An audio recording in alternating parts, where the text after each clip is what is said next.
नमस्कार दोस्तों, मैं रूबी सिंह आठिया और एमकेएच की इस वीडियो सीरीज में आप सभी का स्वागत है। तो दोस्तों इस वीडियो में हम डिस्कस करने वाले हैं लंदन थ्योरी के बारे में। सो फ्रेंड्स, बेसिकली अगर देखा जाए तो लंदन थ्योरी में पहले हमने कुछ एजम्पशंस की, उन एजम्पशंस पर बेस्ड फिर हमने कुछ एक्सप्लेनेशंस की जिनको हमने लंदन थ्योरी की फॉर्म में जाना। सो फ्रेंड्स, यहाँ पर हम दो इक्वेशंस को जानेंगे, first London equation and second London equation, and each equation हमें कुछ थ्योरीज देंगे। उन्हीं रिजल्ट्स को, उन्हीं थ्योरीज को मिला करके हम क्या कहेंगे, लंदन थ्योरी बोलेंगे। इसी के बाद हम पेनिट्रेशन डेप्थ के बारे में भी इस वीडियो में जानेंगे। तो चलिए फटाफट से स्टार्ट करते हैं। एजम्पशन, एजम्पशन क्या होती है फ्रेंड्स? सिंपली जब भी हम किसी थ्योरी को डेवलप करने लगते हैं तो वहाँ पर कुछ चीज़ें पहले हमें मान करके चलनी पड़ती हैं, और जो चीज़ें हमने मानी है उन्हीं को क्या कहते हैं, हम एजम्पशन कहते हैं। क्योंकि ये जो चीज़ें हम मानते हैं उन्हीं पर बेस्ड हमारी रिसर्च रहती है, और अगर वो उस फिनोमिना को एक्सप्लेन कर देती है यानी सेट हो जाती है उसके अकॉर्डिंग, तो फिर वो हमारी एजम्पशन सही हो जाती हैं। तो उन्हीं को एजम्पशंस को यहाँ पर पढ़ते हैं कि लंदन थ्योरी में कुछ एजम्पशंस जो ली गई वो क्या थी। This theory is based on some assumptions, कुछ एजम्पशंस की गई, वो क्या क्या थी। उन्होंने कुछ चीज़ें एज्यूम की कि सिंपल सी बात है कि अगर कोई भी आप कंडक्टर लेते हो तो उसके अंदर आप बेसिकली मानिए कि जो इलेक्ट्रॉन्स है वहाँ पर टू टाइप्स के इलेक्ट्रॉन्स हैं। कुछ इलेक्ट्रॉन्स सुपर इलेक्ट्रॉन्स है और कुछ इलेक्ट्रॉन्स नॉर्मल इलेक्ट्रॉन्स है। अगर बेसिकली टेम्परेचर वाइज देखा जाए तो जब हम क्रिटिकल टेम्परेचर की बात करते हैं तो क्रिटिकल टेम्परेचर से ज़्यादा टेम्परेचर पर हमारा जो कंडक्टर होता है वो नॉर्मल कंडक्टर होता है। तो वहाँ पर सारे के सारे इलेक्ट्रॉन्स क्या होते हैं, वहाँ पर सारे के सारे इलेक्ट्रॉन्स नॉर्मल इलेक्ट्रॉन होते हैं। अगर हम टीसी टेम्परेचर से नीचे चलते हैं, जैसे जैसे हम टीसी टेम्परेचर से नीचे जाते जाएंगे वैसे वैसे हमारे जो नंबर ऑफ इलेक्ट्रॉन्स है, सुपर इलेक्ट्रॉन्स के नंबर बढ़ते जाएंगे और नॉर्मल इलेक्ट्रॉन्स कम होते जाएंगे। बेसिकली सुपर इलेक्ट्रॉन्स क्या होते हैं, जो कूपर पेयर्स बना करके कंडक्शन देते हैं, वही हमारे सुपर इलेक्ट्रॉन्स है।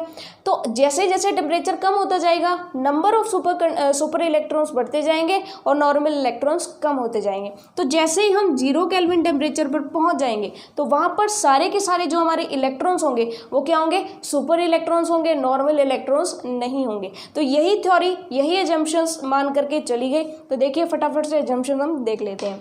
There are two types of conduction electron in a superconductor, namely super electron and normal electron. यानी सुपर कंडक्टर की नॉर्मल अगर हम बात करें, किसी भी टेम्परेचर पर अगर हम बात कर लें तो वहाँ पर दो टाइप्स के कंडक्शन इलेक्ट्रॉन्स वहाँ पर होते हैं।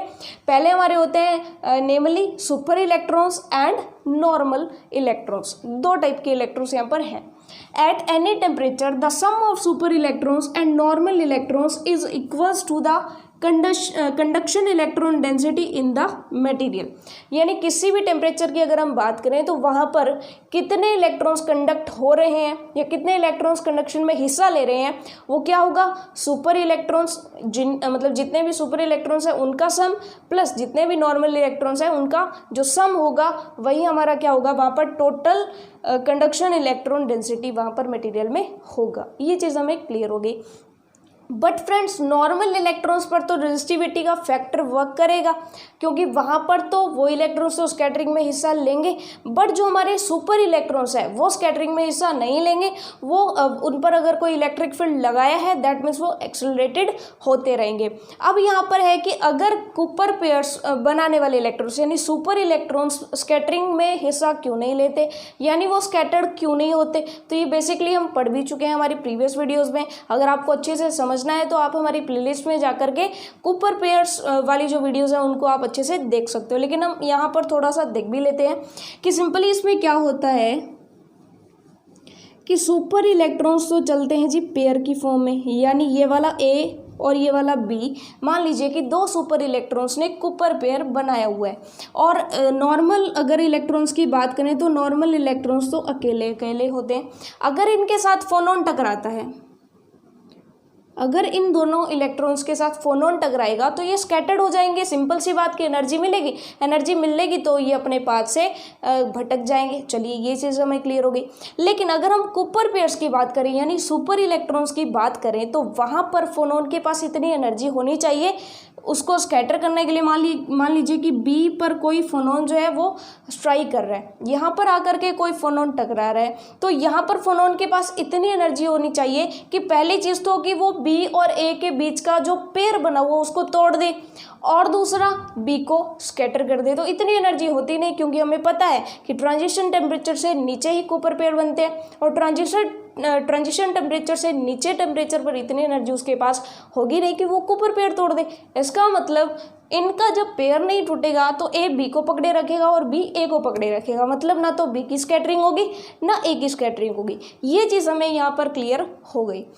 तो थर्ड हमारी एजम्पशन देखें तो थर्ड एजम्पशन हमारी यही है, वो क्या कहती है कि the super electrons are not subjected, यानी सुपर इलेक्ट्रॉन्स है वो super electrons are not subjected to any lattice scattering, वो किसी भी लेटिस स्कैटरिंग में हिस्सा नहीं लेते हैं, and are regularly accelerated in an electric field, यानी रेगुलरली उन पर एक फोर्स लगता रहता है, किसकी वजह से, इलेक्ट्रिक फील्ड की वजह से, जिसकी वजह से वो क्या है, एक्सेलरेटेड रहते हैं। ये चीज़ हमें क्लियर हो गई। तो तीन चीज़ें हमें क्लियर हो गई। चौथी जो एजम्पशन है वो हम और देख लेते हैं। यहाँ पर वही चीज़ ये दोबारा से दोहरा रहा है कि अगर हम नॉर्मल कंडक्टर की बात करें, यानी ट्रांजिशन टेम्परेचर से ज़्यादा टेम्परेचर अगर हमारा होता है तो वहाँ पर सारे के सारे इलेक्ट्रॉन्स नॉर्मल इलेक्ट्रॉन्स होते हैं। अगर हमारा टेम्परेचर 0 केल्विन टेम्परेचर से कम होता है तो सारे के सारे इलेक्ट्रॉन्स सुपर इलेक्ट्रॉन्स होंगे। लेकिन अगर बीच में जैसे जैसे हम टेम्परेचर बढ़ाते चले जाएंगे, यानी 0 केल्विन टेम्परेचर से जैसे जैसे टेम्परेचर बढ़ता जाएगा वैसे वैसे नंबर ऑफ नॉर्मल इलेक्ट्रॉन्स बढ़ते जाएंगे, यानी basically number of super electrons कम होते जाएंगे जैसे जैसे टेम्परेचर बढ़ता जाएगा। तो ये चीज़ इसको थ्योरेटिकली हम देख लेते हैं। At 0 kelvin temperature superconductor consist only super electrons, यानी जब 0 केल्विन टेम्परेचर होगा तब तो ओनली सुपर इलेक्ट्रॉन्स होंगे। But at the as the temperature increases, the ratio of normal electrons increases as compared to the super electrons। ये चीज़ हमें समझ आ गई। until Tc, यानी Tc तक तो इंक्रीज होगा। above Tc temperature all electrons are normal electrons। तो ये सारी की सारी चार एजम्पशंस हो गई, जो कि हमें किसके बारे में बताएंगी, लंडन थ्योरी में हमें इन एजम्पशंस को लेकर के चलना पड़ेगा। अब चलिए हम चलते हैं फर्स्ट लंडन इक्वेशन की तरफ की। फर्स्ट लंडन इक्वेशन क्या है? Okay friends, so first London equation हम देखते हैं। तो फ्रेंड्स, अगर हम Tc यानी क्रिटिकल टेम्परेचर से नीचे के टेम्परेचर यानी क्रिटिकल टेम्परेचर से कम टेम्परेचर की बात करें तो वहाँ पर कुछ इलेक्ट्रॉन सुपर इलेक्ट्रॉन्स होंगे और कुछ इलेक्ट्रॉन्स नॉर्मल इलेक्ट्रॉन्स होंगे। अब हम मान लेते हैं कि सुपर इलेक्ट्रॉन की जो डेंसिटी होगी वो Ns है, ये हमने मान लिया, और सुपर जो इलेक्ट्रॉन्स है उनकी ड्रिफ्ट वेलोसिटी मान लिया कि Vs है।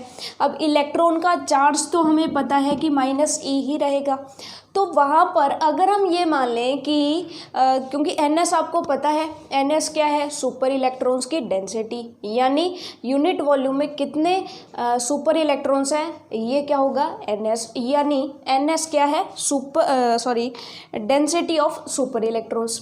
तो जब हम यहाँ पर देखें कि करंट डेंसिटी कितनी होगी, और वो भी किसकी वजह से, सुपर इलेक्ट्रॉन्स की वजह से, तो उसे हम क्या बोलेंगे, सुपर करंट। तो सुपर करंट डेंसिटी क्या हो जाएगी, सुपर करंट डेंसिटी नॉर्मली हमारी क्या हो जाएगी, -e Ns Vs, जहाँ पे Vs क्या है, सुपर इलेक्ट्रॉन्स की ड्रिफ्ट वेलोसिटी, और -e क्या है, सुपर इलेक्ट्रॉन्स का चार्ज। बेसिकली हमने जो इसकी एजम्पशन थी, एजम्पशन नंबर हमारी थर्ड थी, हाँ जी, एजम्पशन नंबर हमारी थर्ड थी, वहाँ पर हमने पढ़ा था कि सुपर कंडक्टर्स के जो इलेक्ट्रॉन्स होते हैं वो स्कैटर्ड नहीं होते बल्कि वो एक्सेलरेटेड होते हैं। किसकी वजह से, क्योंकि उस पर एक इलेक्ट्रिक फील्ड लगता है। जब इलेक्ट्रिक फील्ड लगता है तो इसका मतलब कि वहाँ पर उन इलेक्ट्रॉन्स पर एक फोर्स लगता है, तभी वो एक्सेलरेटेड होती हैं। तो वो फोर्स जो होगा वो किसके इक्वल होगा, वो फोर्स होगा E उसका चार्ज, और कैपिटल E शो करेगा उस पर लगने वाले इलेक्ट्रिक फील्ड को। अब मान लीजिए कि उस पर F फोर्स लग रहा है, तो F को हम क्या लिखेंगे, mass of electron into acceleration of super electron is equals to E। अब यहाँ पर एक्सेलरेशन क्या होगी, एक्सेलरेशन होगी उसकी ड्रिफ्ट वेलोसिटी में चेंज, यही हम लिखेंगे। Okay, A is equals to dvs/dt, यही होता है। तो हम इसकी वैल्यू उठा करके यहाँ रख देते हैं, तो ये हो जाएगा m dvs/dt is equals to E E. Sorry friends, यहाँ पर हमने एक मिस्टेक कर दी कि इलेक्ट्रॉन का जो चार्ज होगा वो माइनस ही होगा, तो यहाँ पर हम माइनस लगाएंगे यहाँ पर। चलिए इतना ठीक है। अब यहाँ से Vs, ये हमारी इक्वेशन नंबर 1 हो गई। देखिए रफली पहले हम समझ रहे हैं, फिर थ्योरेटिकल तरीके से इसको देखेंगे, ठीक है। यहाँ से हम Vs की वैल्यू निकालते हैं और किसकी फॉर्म में, Gs की फॉर्म में। तो यहाँ से Vs हमारे पास क्या हो जाएगा, सिंपली Vs हमारा हो जाएगा, ये इधर गुना में है इधर भाग में जाएगा, तो Gs माइनस का और बटा में ENS। तो ये Vs की वैल्यू उठा के हम यहाँ रखते हैं, m d/dt minus of Gs by ENS is equals to minus E. अब यहाँ पर हम क्या कर सकते हैं सिंपली कि यहाँ पर E जो होता है चार्ज, इलेक्ट्रॉन का चार्ज, वो कांस्टेंट होगा और जो उसकी डेंसिटी होगी सुपर इलेक्ट्रॉन्स की वो भी कांस्टेंट होगी। तो यहाँ पर इन दोनों को हम बाहर ले लेते हैं, माइनस का साइन भी बाहर आ जाएगा, dGs/dt हमारे पास यहाँ बच जाएगा। मीन्स हमारे पास क्या बच जाएगा, m by ENS of minus d/dt of Js, okay, and equals to हमारे पास है माइनस ऑफ ई। अब यहाँ से माइनस माइनस तो कैंसिल आउट हो जाएगा। यहाँ पर हम सिर्फ एक ही चीज़ रखते हैं, क्या, d ऑफ Js/dt, बाकी सबको उधर लेकर के जाते हैं तो यहाँ से e और एक ये यहाँ पर क्या बच जाएगा, e² e into NS e by यहाँ पर हो जाएगा m। तो यहाँ पर हम देख सकते हैं क्लियरली कि ये हो गई हमारी इक्वेशन नंबर 1, ये हो गई हमारी इक्वेशन नंबर 1। अब यहाँ पर इक्वेशन नंबर 1 में थोड़ा सा आप ध्यान से देखिएगा कि Gs किसको शो कर रहा है, Gs शो कर रहा है किसको, करंट डेंसिटी को, और वो भी कौन सी current, super current. Super current density किस पर डिपेंडेंट है, ओनली ई पर डिपेंडेंट है, वो रेजिस्टेंस पर किसी भी तरीके से डिपेंडेंट नहीं है। जब वो रेजिस्टेंस पर डिपेंडेंट नहीं है तो इसका मतलब सुपर कंडक्टर्स में जो रेजिस्टेंस का फैक्टर है वो मौजूद ही नहीं है।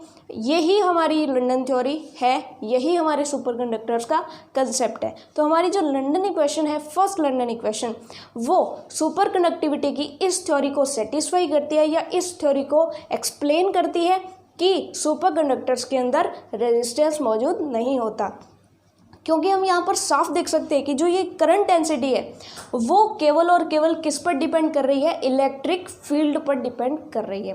अब दूसरी चीज़ यहाँ पे एक और होती है कि कई बार हम देखते हैं कि हम सुपर कंडक्टर्स पर कोई भी इलेक्ट्रिक फील्ड नहीं लगाते हैं तब भी हमें करंट मिलती है, यानी उसकी करंट डेंसिटी, सुपर इलेक्ट्रॉन्स की मूवमेंट तब भी होती है। क्यों, क्योंकि वहाँ पर रेजिस्टेंस नहीं होती। रेजिस्टेंस होती है तब हमें इलेक्ट्रिक फील्ड लगाने की ज़रूरत होती है। अब यहाँ पर इलेक्ट्रिक फील्ड है ही नहीं, तो इसका मतलब चाहे हम इलेक्ट्रिक फील्ड ना भी लगाएं तब भी वहाँ पर करंट मौजूद होना चाहिए। तो इसमें हम E=0 पुट करके देखते हैं। जब हमने यहाँ पर E=0 पुट किया तो ये पूरी की पूरी टर्म 0 हो गई, क्योंकि ये भी कांस्टेंट, ये भी कांस्टेंट, ये भी कांस्टेंट, और E से मल्टीप्लाई जब हुआ तो ये 0 हो गई। ये वाली पूरी टर्म 0 हो गई, dGs/dt 0 हो गया। तो इसका मतलब क्या हो गया कि Gs यहाँ पर क्या हो गया, कांस्टेंट हो गया। कि सिंपल सी बात कि जब dGs/dt 0 हो जाएगा तो इसका मतलब कंक्लूजन क्या निकलेगा कि Gs कांस्टेंट है, तभी तो dGs/dt 0 है।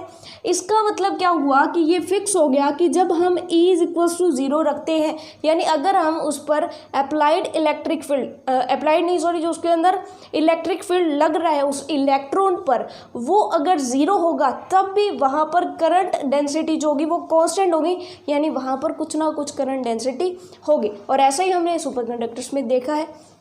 तो यहाँ पर इक्वेशन नंबर 1 और इसको हम इक्वेशन नंबर 2 देते हैं। तो यहाँ पे हमें ये दोनों इक्वेशंस दो रिजल्ट देती है। इक्वेशन नंबर 1 हमें बताती है कि यहाँ पर क्योंकि Gs जो है, यानी Gs में चेंज देख लें या Gs देख लें, यानी जो हमारी सुपर करंट डेंसिटी है वो डिपेंडेंट नहीं है रेजिस्टेंस पर, मतलब वो सिर्फ इलेक्ट्रिक फील्ड पर डिपेंड कर रही है। रेजिस्टेंस कोई फैक्टर यहाँ पे काम ही नहीं कर रहा है। दैट मीन्स सुपर इलेक्ट्रॉन्स पर कोई रेजिस्टेंस का फैक्टर काम नहीं करता। नॉर्मल इलेक्ट्रॉन्स पर कर सकता है, बट इसके लिए सुपर इलेक्ट्रॉन्स के लिए कोई रेजिस्टिविटी वहाँ पर नहीं होती है।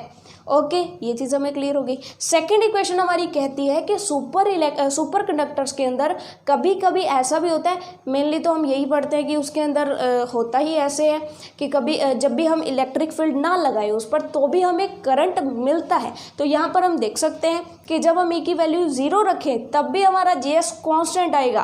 That means super current density जब हमारी कांस्टेंट आएगी, इसका मतलब उसमें अब भी कुछ करंट है। इसका मतलब सुपर कंडक्टिविटी के दो जो चीज़ें थी, दो जो रिजल्ट्स थे, उनको इन्होंने एक्सप्लेन कर दिया।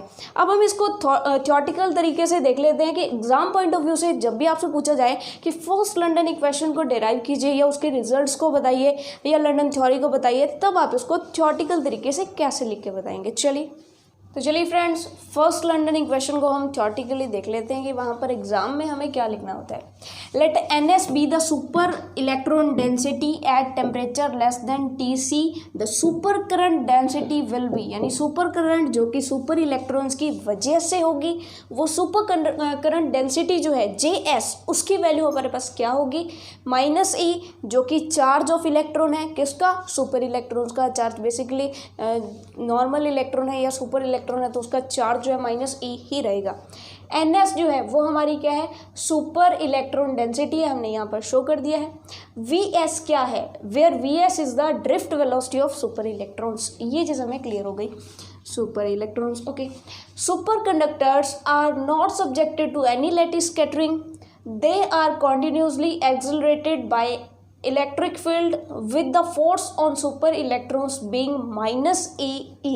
ये हमारी अजम्पशन थी, अजम्पशन लेकर के हम चल रहे हैं। हाँ, यहाँ पर फोर्स जो है उसकी वैल्यू हमारे पास क्या है, -E, जहाँ पर E जो है, कैपिटल E, वो क्या है, हमारा इलेक्ट्रिक फील्ड है। चलिए, इतना हमें क्लियर हो गया। We can write equation of motion as, अब इक्वेशन ऑफ मोशन को हम इस तरह से लिख देंगे कि ये कोई फोर्स है।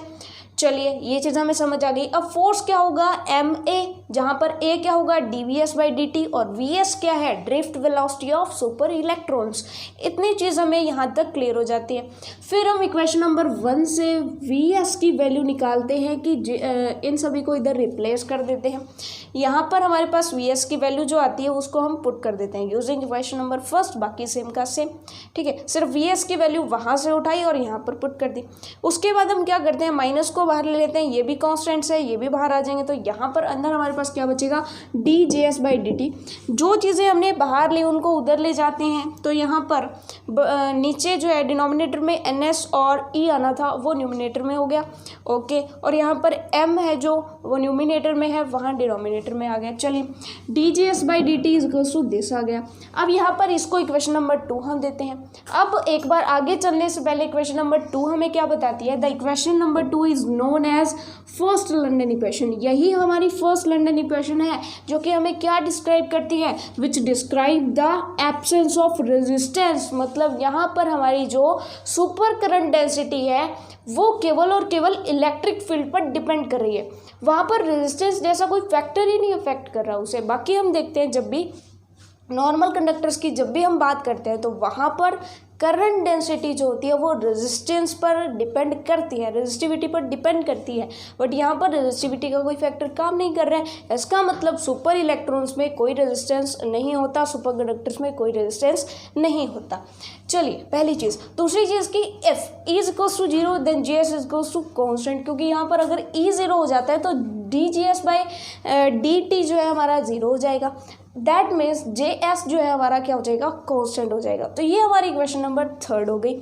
And equation number 3 shows that it is possible to have steady current in the absence of electric field, यानी कुछ ना कुछ करंट वहाँ पर हो सकता है जब हम इलेक्ट्रिक फील्ड अप्लाई ना करें, इलेक्ट्रिक फील्ड की वैल्यू वहाँ पर 0 हो तो। Which is phenomena of super conductivity, जो कि सुपर कंडक्टिविटी का फिनोमिना है। तो ये तो बहुत ही अच्छे से हमें समझ आ गई कि फर्स्ट लंडन इक्वेशन क्या है, वो हमें क्या डिस्क्राइब करती है, कौन कौन सी थ्योरीज वो देती हैं। तो चलिए फ्रेंड्स, फर्स्ट लंडन इक्वेशन के बारे में हमने पढ़ लिया कि वो क्या चीज़ें हमें बताती है।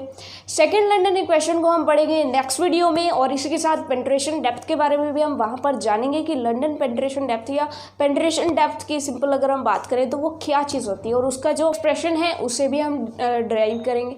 तो चलिए दोस्तों, इस वीडियो में बस इतना ही।